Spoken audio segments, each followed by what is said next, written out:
like going to chiro because it's like the rah-rah, like power that made the body, heals the body, let's all get charged up. But then these seminars are quite different, but I still like it because it's still, okay, we have our vitalistic view and our vitalistic principle, but let's like calm down a little bit, let's speak more about the science, and it's my first time in Portugal as well. It's more about the strategy with this event, you know, what I tried to relate to the docs in attendance. You know, you have all this information, you want to help people, but you need a clear path. So my presentation, for example, was about how to take one little thing or your story and then, you know, make it most effective, and how to use Facebook and the advertising platform to really mass distribute it to everyone. And how did you originally, we spoke a little bit about this last night, but how did you originally, you're a chiropractor, for anyone that doesn't know you, you're a graduated chiropractor. Yes. But then what you specialize in and what you're known for in the profession is helping people with their social media marketing. How did you drift into that? It was by accident. I mean, I'm a chiropractor, like you mentioned. Graduated 2004 from Logan. I got caught up in the whole accreditation mishap at Life during that period of time, which is very fascinating. None of us knew what to do, and I got out just like everyone else. You want to help people. That's all you want to do. But unfortunately, we weren't taught many elements about business that can make or break a practice. I had a decently busy office, but there were just things that I didn't learn or that I wouldn't think. You know, it's all about when you're in business for yourself, you have to get used to delayed gratification. So no one told me I would have to submit a check to the insurance company and wait potentially 2 to 3 months to get reimbursed. And that just brings it to a head where if you don't manage your finances well, and your credit cards are maxed from all the ineffective advertising gimmicks, you've got this $130,000 student loan debt, and so I got to a point where I was pretty bad. In fact, my ex-girlfriend's father had to cut me a check for $2,000 to float me along just so I could make the rent the next week. And I said, I got to figure this stuff out. I'm a great doctor, but something's missing. And then right around that time is when I started to read books by Robert Cialdini. One of those was Influence, the Psychology of Persuasion. And then there was another book by Michael Gerber called E-Myth, where he talks about the manager, the technician, and the entrepreneur part of the business, basically. And that really resonated with me, since chiropractors are typically good technicians, they're not usually the greatest entrepreneurs.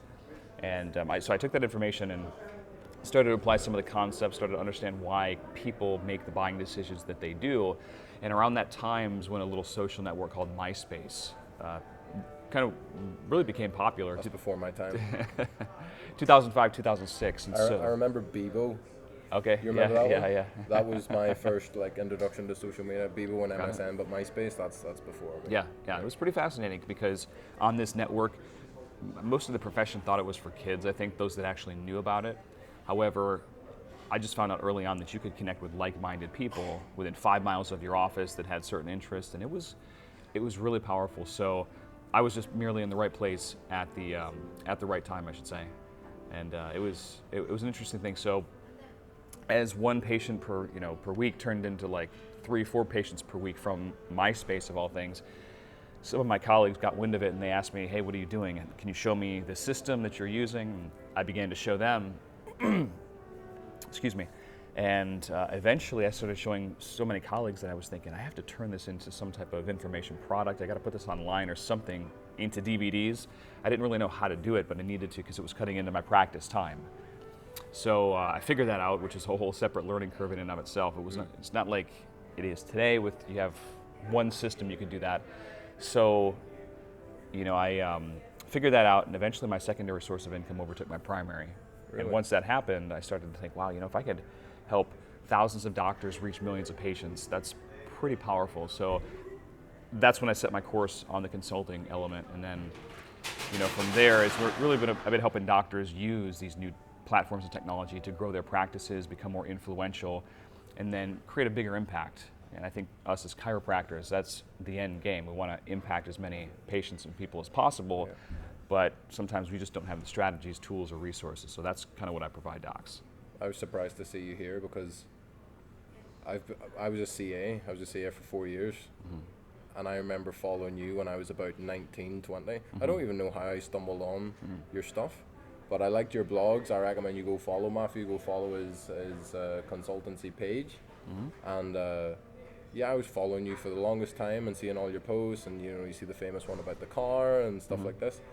And then yesterday, I came down, had some breakfast, and then I went up to the room, and I was really early, and turned a corner, and you were, I don't know if you were like live streaming or taking a Instagram, you were doing something. Yeah, Facebook I was Live. standing having a conversation with another chiropractor, and I was like, holy shit, that's my, you know when you see like a Facebook face? Yeah, You know when you see someone that you've only ever encountered on the internet? Yeah. I'm like, holy shit, there he is. So I had to go and say hello, and then thank you for taking the time out today to come and share on the podcast. Absolutely. Can you tell us about your book? I haven't read it yet, but it's on my to-do list. Yes, the book is called Social Media Made Me Rich. Here's how it can do the same for you. And essentially what I do is I pull back the curtain on what the world's highest paid experts are doing to grow their impact, their influence, and their monthly revenue.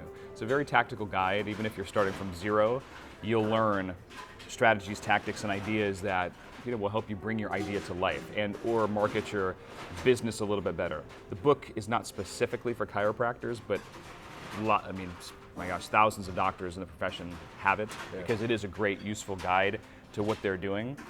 And that's 500 and something pages, so there's a lot of great content in there. Yeah. And also you're doing the consultancy as well? Like what's your day-to-day?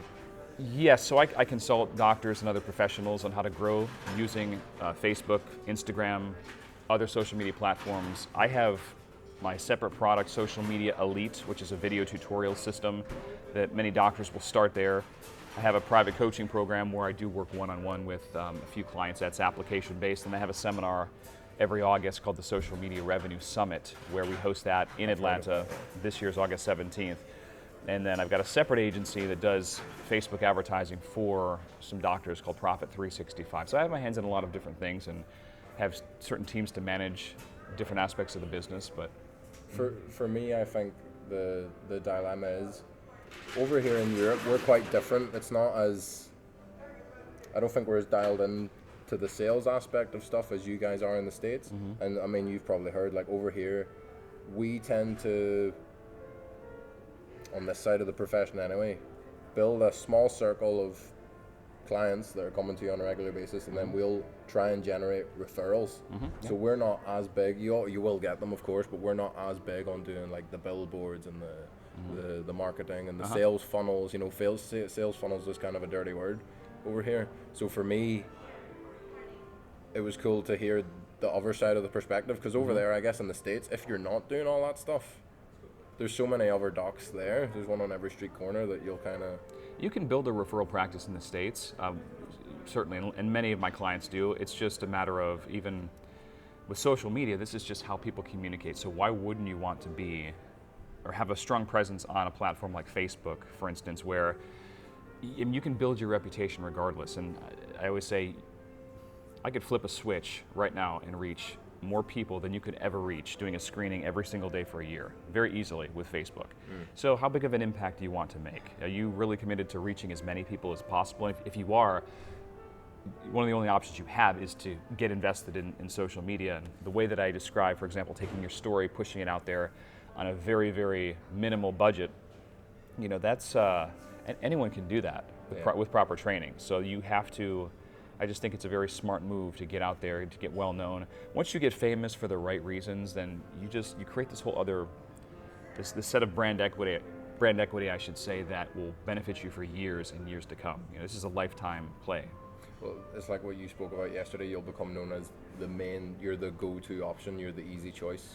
For sure. Because if you're putting out, 10 times as much as the other guy, People even see if your he's face, doing the they exact trust same you. thing and he's a good chiropractor, but unless he's putting out content, I'm kind of now in two minds about it. That's why I like speaking to people like you and getting different perspectives on it.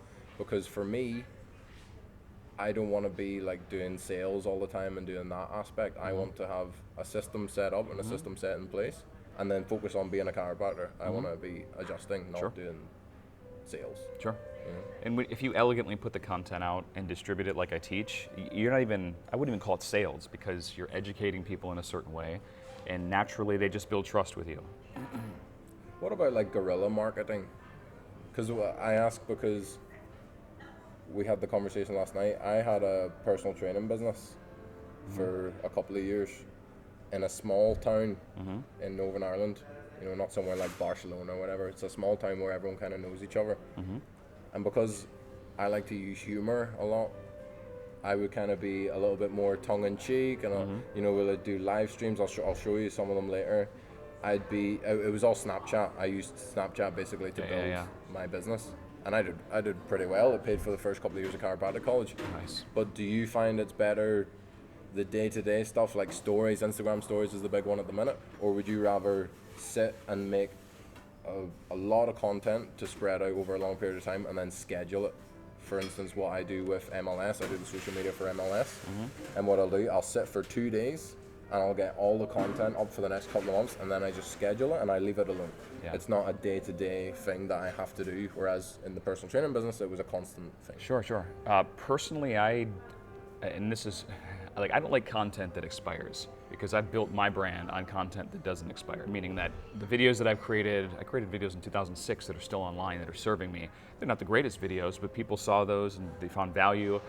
You got to go where your strengths are. I mean, if you built a certain element of your business using Snapchat, by all means keep doing that if that works for you really, really well. But you should combine that with a more long-term strategy, using these platforms to have your content indexed. And as I was mentioning yesterday a little bit, you could take YouTube, for example, and not only is it a video sharing network, but if you use it right, you can achieve high Google rankings. So you actually kill two birds with one stone.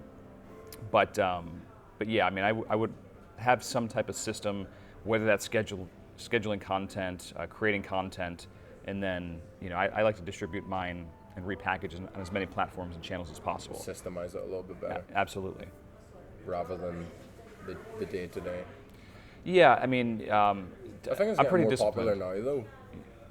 Like the likes of Instagram stories, like the amount of people that are putting stuff up on a daily basis. For sure. This is a really nice case study for you. Not a chiropractor, it's actually a little cafe in Dublin, and they did their social media marketing amazingly. I actually I met the guy, I went down specifically to see him, and so long story short, it's a family-owned business. It's a hotel, like a B&B, and under it they have a little cafe, and I'm talking, it wouldn't even be as big as this. It's like a 15-seater cafe.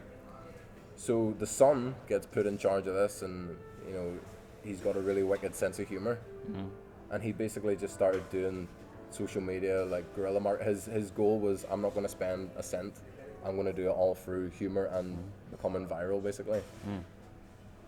He's got this really weird sense of humor, and he's got this weird tactic of like poking people and getting them wired up, and then sometimes it goes viral. So for instance, they'll take pictures of, on the counter, it'll say like ashes of vegans or ashes of people that ask for gluten-free. You know what a corkage fee is? Yeah. So what they'll do is, if someone's breastfeeding, they'll be like, oh, that we have a corkage fee for that. They'll be like, funny if people leave a bad review. If you go there and you leave a 1-star review and you're like, service was terrible, the food was shit, they frame it and they put it on the wall. But I went down, and it's really famous. It's called the White Moose Cafe. I really recommend that anyone listening looks it up. The White Moose Cafe, and it's in Dublin. It's this little tiny 13-seater cafe, 15-seater cafe, and it's like a pilgrimage. People fly from all over the world just to see this guy's sense of humor. And I went down, and I was like, just for half an hour I sat and had a beer with him, and I was like, tell me how this all started. And he's like, well, most people get my sense of humor. They understand that it's a joke. There's that subtle kind of nuance. Like, they know that I'm not actually going to charge a corkage fee.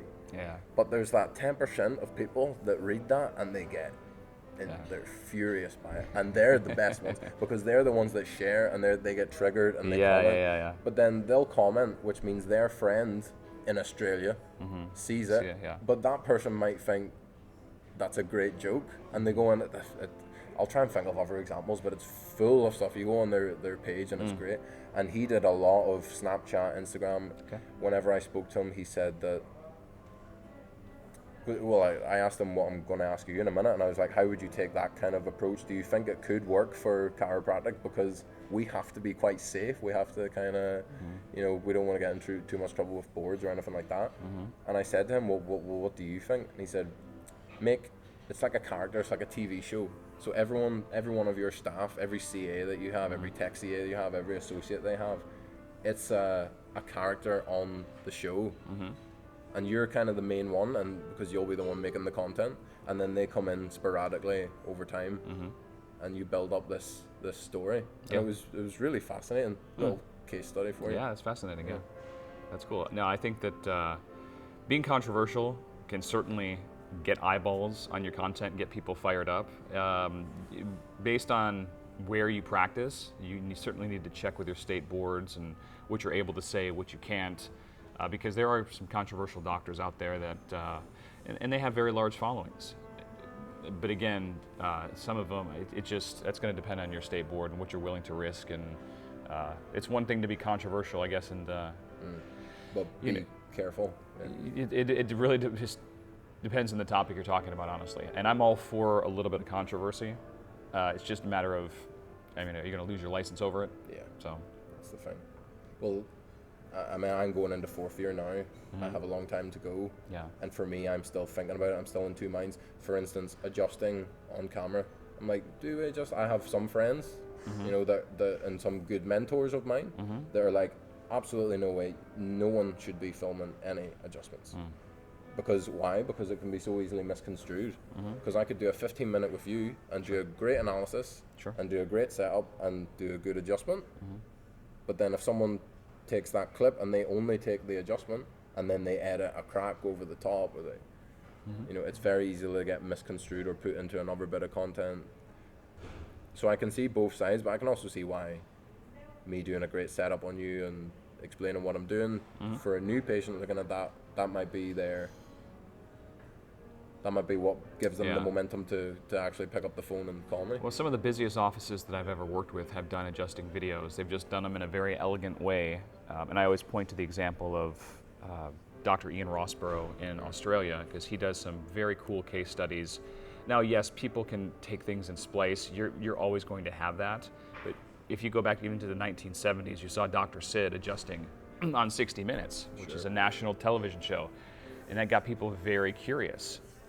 So I'm all for it if it's done and if it's explained thoroughly in a video. Yes, the media can take whatever they want. However, again, knowing what your state allows, what it doesn't allow. For example, in Canada and Australia, well, Australia in particular, they can't adjust children anymore. I don't know the specific ruling about that. On camera or just in general, like it's either infants or toddlers or just kids to a certain age. I don't.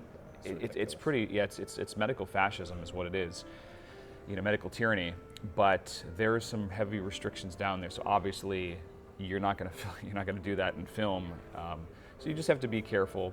But I am in favor if it's done the right way. If it tells a story, if part of your analysis includes it's got to be context though. It has to be context. And as a patient gets up off the table and they feel enthusiastic, and it does make people curious. It really does. Yeah, you're showing them. Yeah. Even something as simple as leg length. Yeah. I was thinking about that. Do a check. You know, show the leg length. Say I'm just going to adjust cervicals, like a Thompson. I'll just adjust cervicals. You do one adjustment. You know, this could be a 2-minute video. All right. Do you see the difference in leg length? And then do a 30, 45 second segment on. You know, do you think that being more in balance and more symmetrical might help you in your day-to-day life? If you're an athlete, you want to have one leg and then shorter than something like that. Sure. But I'm still in two minds. I don't know what I'll end up doing.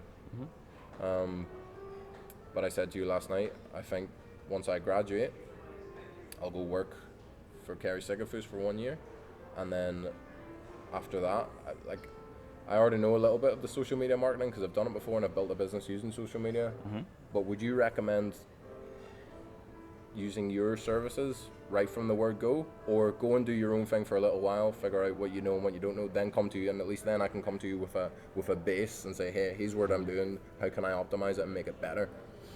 Yeah, I mean, if you want to get on the fast track, like I've already figured out a lot of systems that it takes many doctors years to figure out, just because of the trial and error and working with over 8,200 chiropractors just as clients.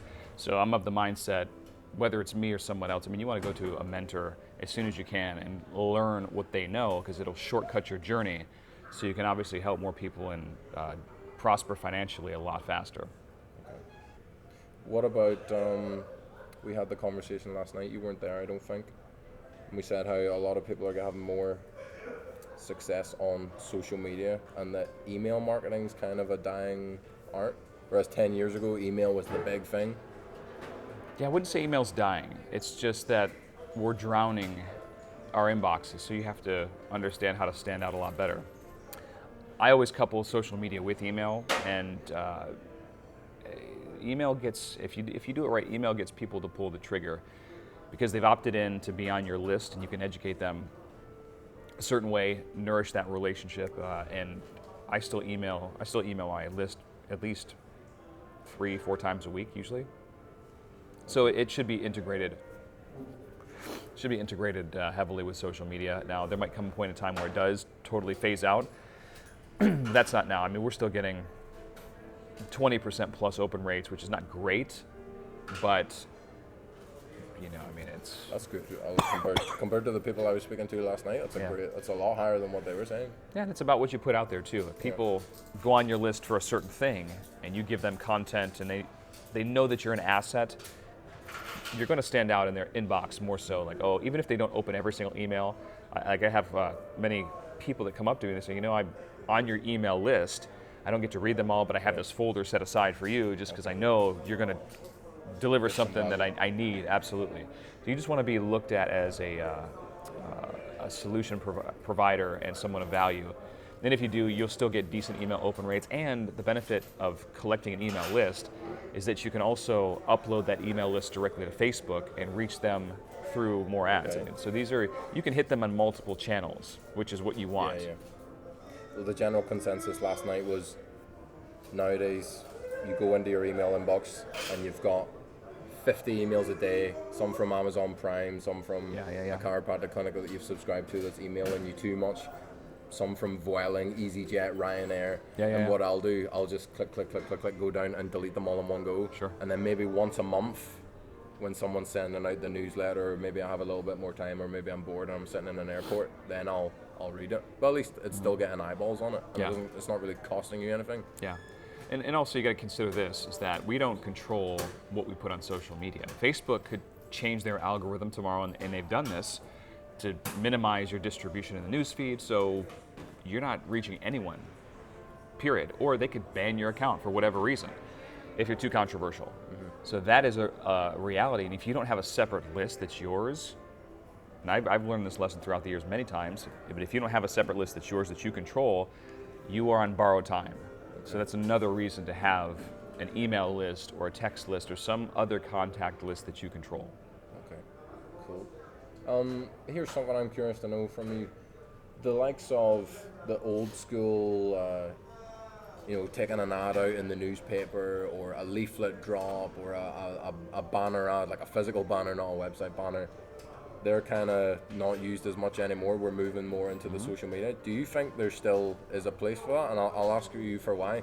In my small town, we've a large population of geriatrics. Yeah.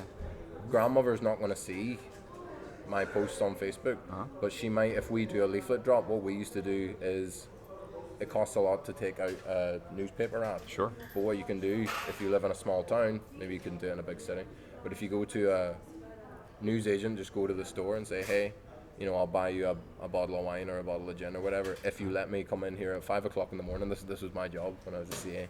I'll come here at 5 a.m. with a stack of leaflets, and I'll put them into the local newspaper or the local magazines or whatever, and a lot of them will let you do it. Nice. But do you think there still is a place for that kind of marketing? Would you use it much? Would you dedicate much of a budget to it if you were a new dog? Depends on the area that you're in, right? So I do work with a lot of clinics that are mostly geriatric, and in those markets, they can still get results from a newspaper drop, absolutely. So Facebook is hit and miss with the geriatric population. In some cities, you will find a very large percentage in that 60 years old plus range, and others you won't. So listen, I'm all about reaching your target market however possible. So if you have to do that, the same testing process is going to apply. You're going to need to know which color typically works better to get attention, what headlines are getting most attention. So you need to track your results. If you spend 2,000 euros, for example, for newspaper drops, what came in as a result of that? And it's it's harder to track, I think, the headlines and the copy with newspaper drops as opposed to Facebook, where we'll know within, 100 clicks if it's working, or if it's working or not, or if something's wrong with the targeting, or if we need to change the image, the headline. All those things factor into the response. What is working? You're getting it in 100 clicks. Why does one post work and another doesn't? What are you looking for? Well, I mean, the image has to grab attention, first of all. And so if your image is grabbing attention, you know by your cost per engagement or your cost per click. If your cost per click is under, let's say it's under 30 cents per click, that's pretty good. If it's over $1, it's okay. If it's $1.50, $2, that means that the image and the headline, they're really not compelling. They're not drawing me in to want to click your ad. But as I'm scrolling through my newsfeed, the first thing that I see is the image. And if it grabs out, the next thing that I look at is the headline. So the two most important parts of any Facebook or Instagram ad and whatnot. And then if they click on your, let's say you're getting a low cost per click, 30 cents cost per click, and then you're not getting that many email opt-ins, or you're not getting that many appointments, then you're thinking, okay, well, this landing page, my website's not converting as well. What's going on there?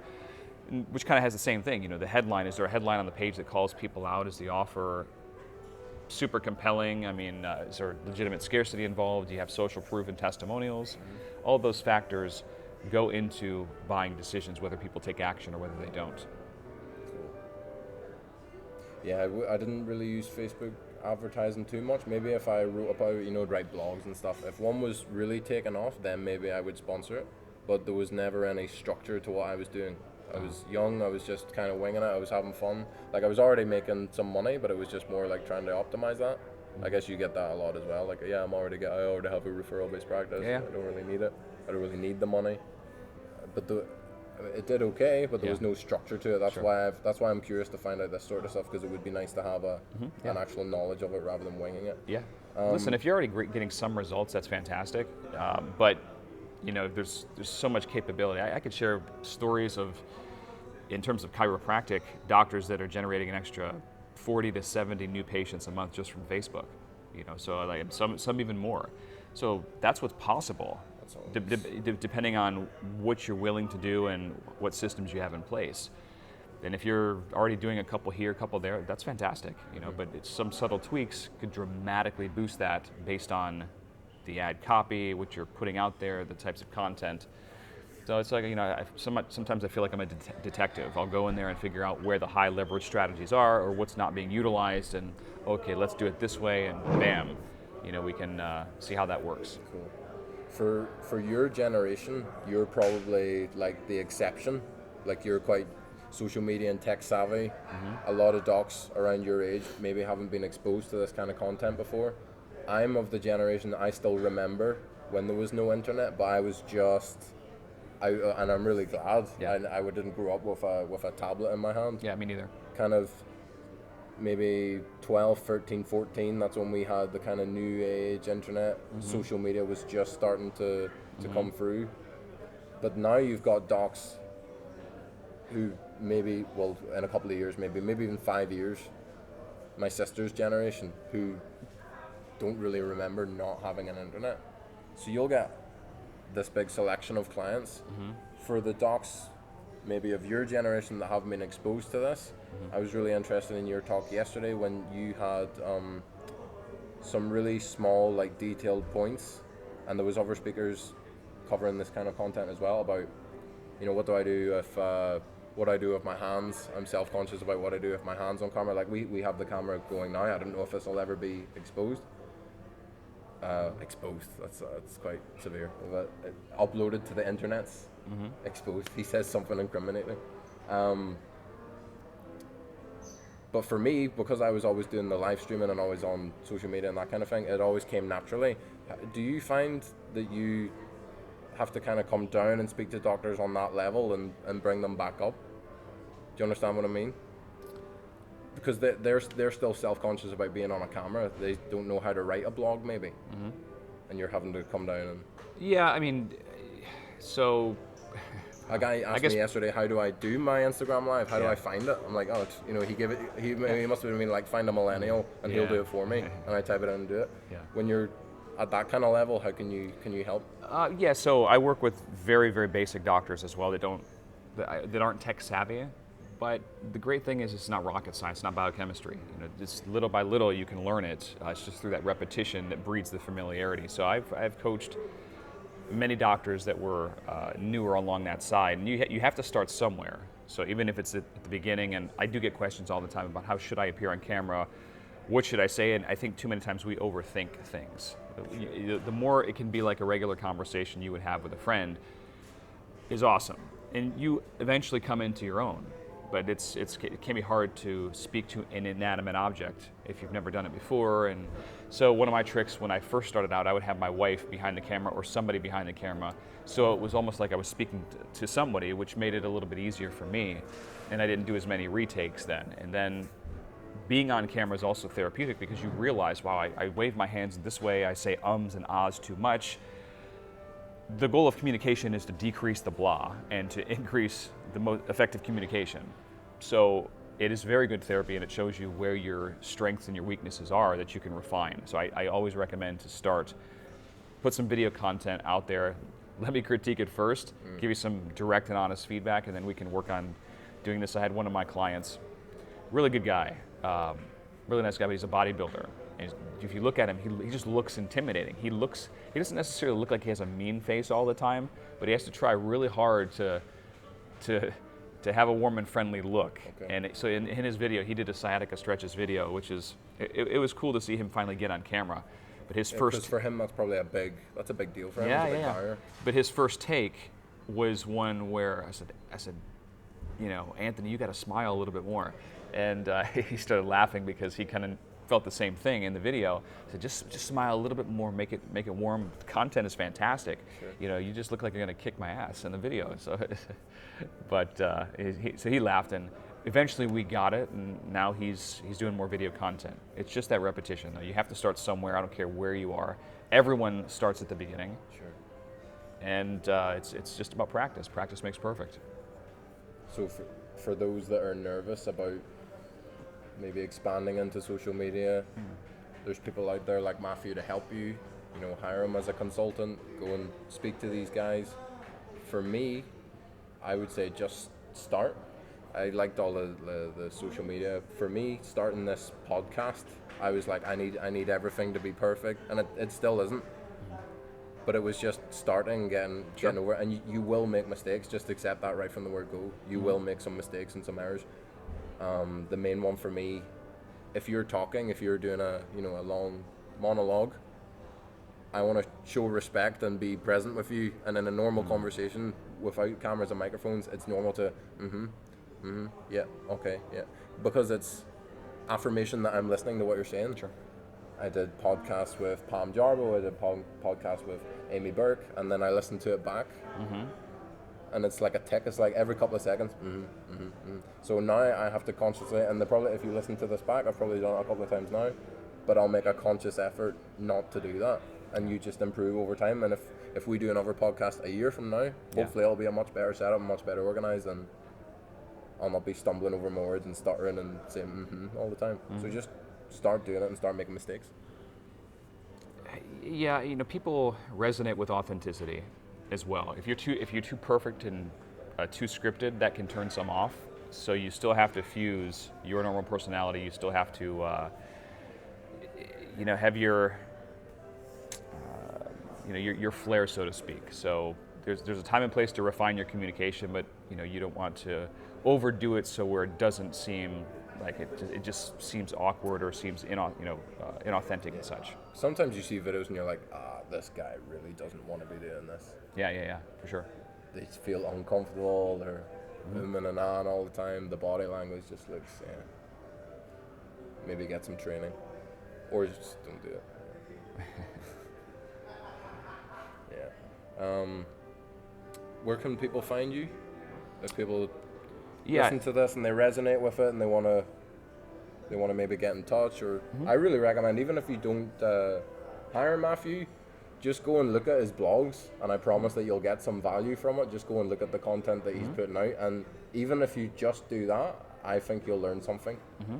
But if they do want to get in touch, what services you're going to provide and how do they? If you go to my main blog website at matthewloop.com, MATTHEWLOOP.com, you can find pretty much everything there. You can download the first 6 chapters for free of my book at socialmediamademerich.com/gifts, GIFTS.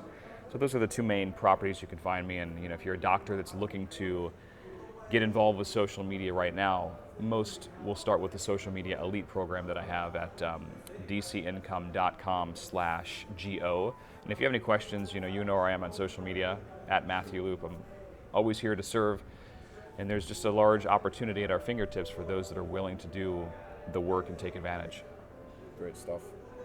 I'm really glad I met you at the Communicating the Science of Subluxation seminar after following you for such a while. And again, thank you so much for taking the time out to come and share some wisdom. My pleasure, Zach. And good luck to you. I'll be in touch soon. Thank you.